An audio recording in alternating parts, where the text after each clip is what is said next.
Muslims believe that Allah is a powerful God, but also a God who is just and merciful. There is a very strong emphasis in Islam, in fact, on monotheism and on the single God, Allah. Muslims believe that they will receive a reward in the afterlife if they are good Muslims, and they also believe that there is punishment for people who are bad. So you have constant reminders that you should stay on the straight path in order to achieve an end goal of being with God in paradise after you die. The description of the afterlife in Islam is one that sounds a lot like an oasis.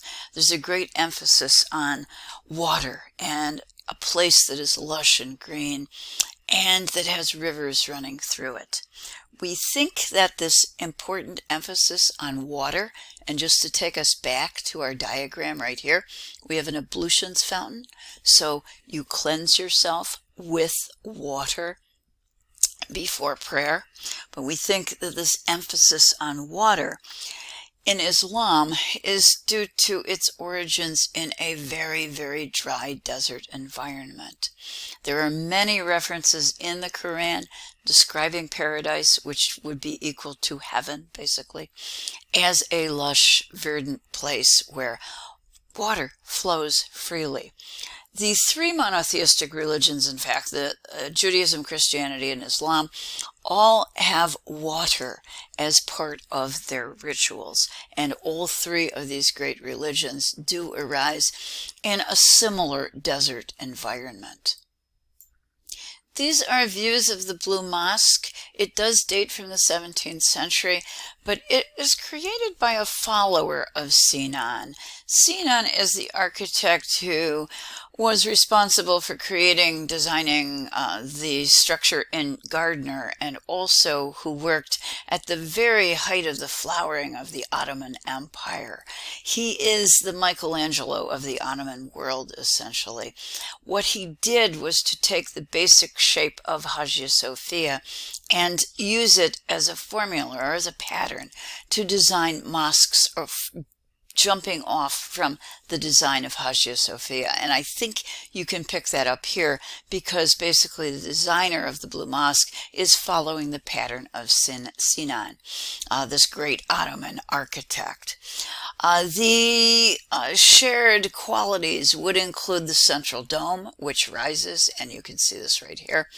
It's surrounded by a series of cascading, and they do seem to be almost flowing out from the center, cascading semicircular domes that come down from the main larger dome.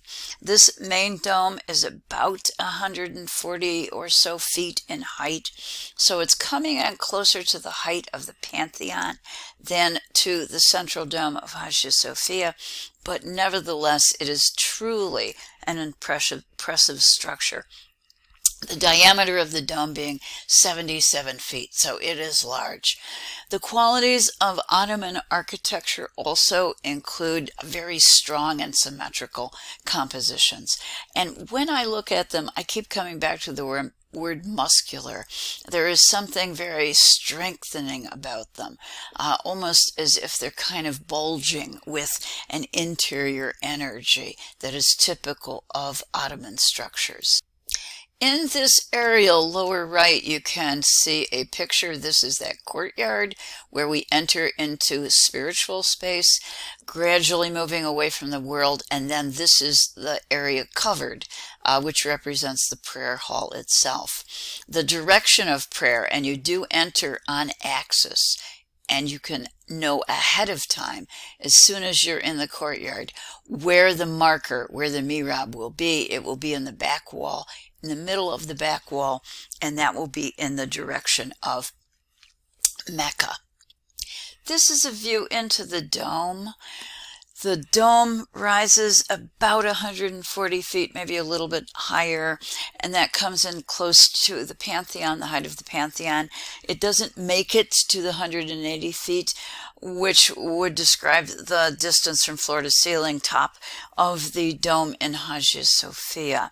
But the building itself, nevertheless, is based on Hagia Sophia and is, I think, at the end of the day, as imposing and as impressive.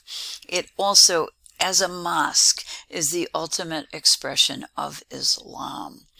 The interior is much beloved, I think, and that's where we get the name Blue Mosque, by the way, because the decoration on the inside is created with tile, with mosaic tile, essentially, and the color is blue. So when you're inside, it is incredibly soothing. It's very relaxing. It's very conducive to prayer, to contemplation, to meditation.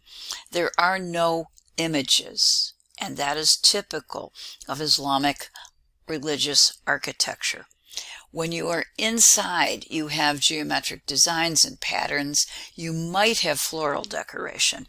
You will also discover that calligraphy, written words, pretty written words, will be incorporated into the architecture. You can see an encircling band of text from the Quran just above the windows, and just as a reminder, those windows would echo the pattern that we find at Hagia Sophia to make the dome appear as if it's floating.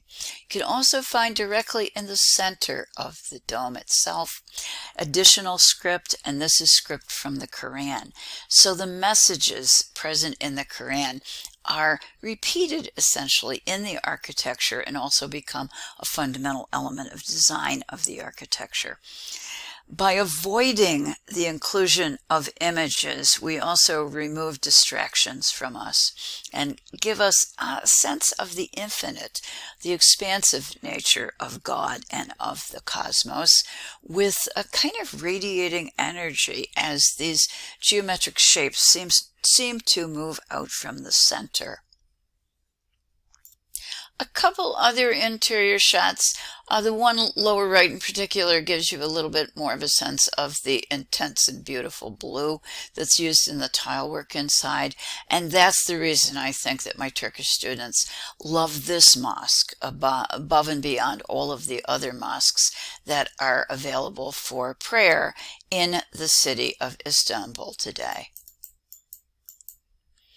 This is an interior view, and again, you get a little bit of a sense of the beauty of the tile work and also of some of the stained glass. And this does incorporate colored glass in the windows, adding to the beauty of the interior.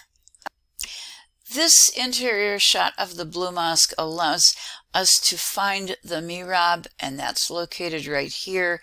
It is the prayer niche, which brings our attention to the city of Mecca, to the direction of prayer, so that all of the individuals inside praying together would be facing in exactly the same direction.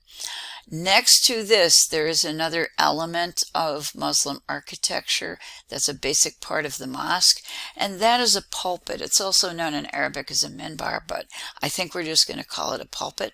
It's where the prayer leader could go and also deliver a sermon to the individuals who are participating in prayer. These rather large and grand and imposing mosques are usually referred to as Friday mosques, because on Friday, usually around noon, there is a requirement that all able-bodied men come to the mosque for communal prayer. Women are welcomed as well, but it is understood in the Islamic world that women also have other obligations at home, sometimes caring for children and so forth. So the ladies are welcomed but not required. The men are required to attend, and consequently we need large enough prayer spaces for everybody in the community to participate. A couple last details to take a look at. The Turks are very, very famous for their pencil-thin minarets, and we're looking at a detail on the left. And these would be the rings where The crier for calling us to prayer would originally have stood. Today that's being replaced by loudspeakers that can carry a further distance in the city. The view on my right gives you maybe a little better sense of what I mean when I say muscular. These forms tend to be very strong and very swelling and almost seem to be cascading down from the central dome. All of this is characteristic of Ottoman architecture, particularly what we would find in the mosque.